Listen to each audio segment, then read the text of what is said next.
Sex Trafficking Oral Testimonials. Good morning, and thank you for joining me today. I'd like to take this opportunity to raise awareness on a topic that could just be our nation's biggest dirty little secret, and that is the sex trafficking of children. Child sex trafficking is a significant problem in our country, affecting not only the children who are recruited to this life, but also society as a whole. Each year, hundreds of thousands of children are trafficked, causing lifelong physical and emotional scars on them, as well as a financial burden on our country. On September 29, 2014, H.R. 4980, also known as the Preventing Sex Trafficking and Strengthening Families Act, was made into public law with bipartisan support. Its goals are to protect children from the risk of being preyed upon, improving adoption incentives for both adoptive families and extended families, and improving child support recovery as a means of budgetary responsibility. First, let's define trafficking. The United Nations Office on Drugs and Crimes defines trafficking as the recruitment, transportation, transfer, harboring, or receipt of persons by means of the threat or use of other forms of coercion. The group most at risk are children of abuse and children in foster care because they are more likely to run away and be out on the streets.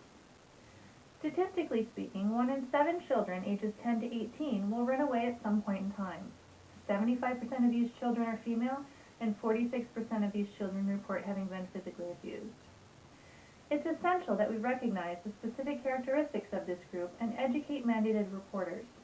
This is why H.R. 4980 focuses in part on the identification of at-risk youth and goes so far as to create methods of prevention.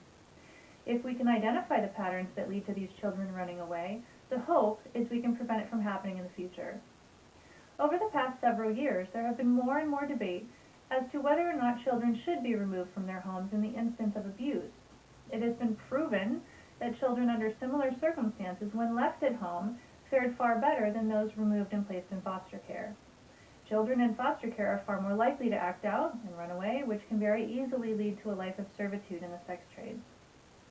One argument by the Child Welfare Information Gateway says that children should remain in their homes of origin unless they are being physically, sexually, or chronically abused. Simply being placed in the foster care system increases a child's likelihood of committing crimes, dropping out of school, becoming a young parent, or becoming homeless than their counterparts who are left in their abusive homes.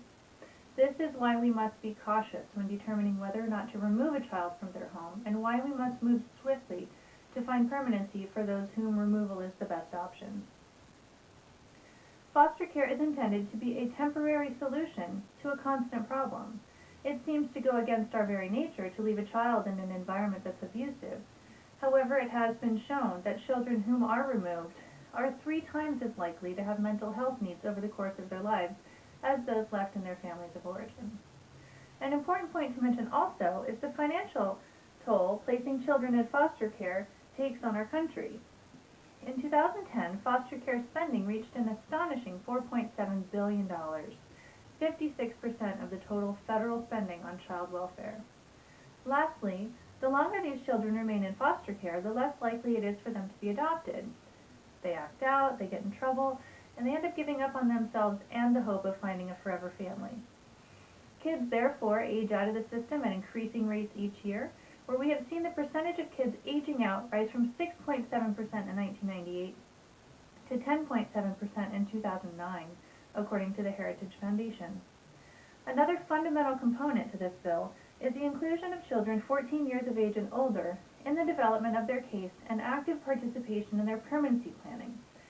At a time when children are beginning to feel more in control of their thoughts and actions, being in the system makes them once again feel out of control. Allowing them this opportunity not only puts them back in the driver's seat of their life, but also boosts their confidence and makes them feel of value. When we envision the reported 100 to 300,000 children in America that are trafficked each year, courtesy of C-SPAN and the presentation of this act to the House of Representatives, how can we turn a blind eye? Well, thankfully we haven't.